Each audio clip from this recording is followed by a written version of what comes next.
আমার উম্মতের উপর একটা সময় আসবে ইউহিব্বুনা খামসা ওয়া ইয়ানসাউনা খামসা, তারা পাঁচটা জিনিসকে মহব্বত করবে, পাঁচটা জিনিসকে ভুলে যাবে। এক নাম্বার ইউহিব্বুনা দুনিয়া ওয়া ইয়ানসাউনা আল-আখিরা, আমার উম্মত দুনিয়াকে মহব্বত করবে, আখিরাতকে ভুলে যাবে। দ্বিতীয় নাম্বার হলো ইউহিব্বুনাল হায়াত ওয়া ইয়ানসাউনাল মাউত, আল্লাহ রাসূল বলে তারা বেঁচে থাকা, তাদের হায়াতটাকে বড় পছন্দ করবে, বেঁচে থাকার উপর অনেক আশাবাদী হবে। ওয়া ইয়ানসাউনাল মাউত, কিন্তু তারা মৃত্যুকে ভুলে যাবে। মরতে হবে, মরা লাগবে, ক্ষণস্থায়ী জিন্দগি থাকার জায়গা নয়। ওয়া ইয়ানসাউনাল মাউত, তারা মৃত্যুকে ভুলে যাবে। তৃতীয় নাম্বার হলো ইউহিব্বুনাল কুসুরা ওয়া ইয়ানসাউনাল কুবুর, দুনিয়ার মানুষগুলো প্রাসাদ নির্মাণ করা, বড় বড় প্রাসাদ নির্মাণ করাকে পছন্দ করবে। ওয়া ইয়ানসাউনাল কুবুর, কবরের কথা মানুষ ভুলে যাবে। ঠিক আছে, দুনিয়াতে প্রাসাদ বানাতেছি 60 বছর 70 80 বছর, অনেক শীতকালের কথা তো ভুলে গেছে।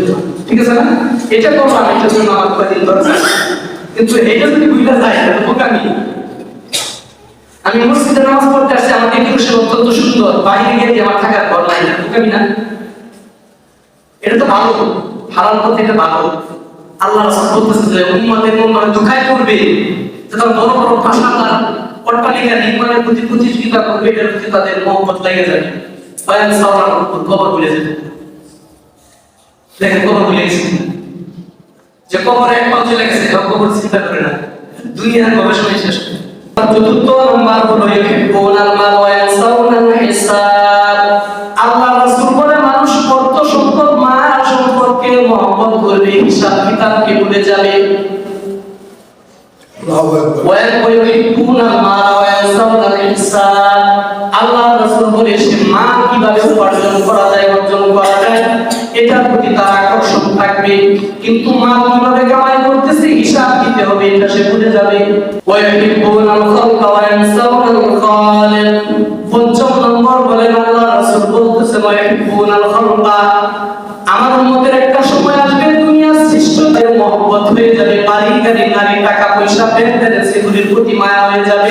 ওয়া ইয়ানসাউনাল খালিক, কিন্তু মহান রব আল্লাহকে তারা ভুলে যাবে যে আল্লাহ একজন আছে। পাঁচটা জিনিস যে বলল রাসূল, আপনি গভীরভাবে চিন্তা করেন হাদিসটা। আল্লাহ রাসূল বলছে আমার উম্মতের উপর এমন একটা সময় আসবে যে বান্দা পাঁচটি জিনিসকে মহব্বত করবে, পাঁচটি ভুলে যাবে। অথচ যেগুলিকে মহব্বত করছে এগুলিকে মহব্বত না করা উচিত ছিল, যেগুলো ভুলে গেছে এগুলি স্মরণ রাখা উচিত ছিল।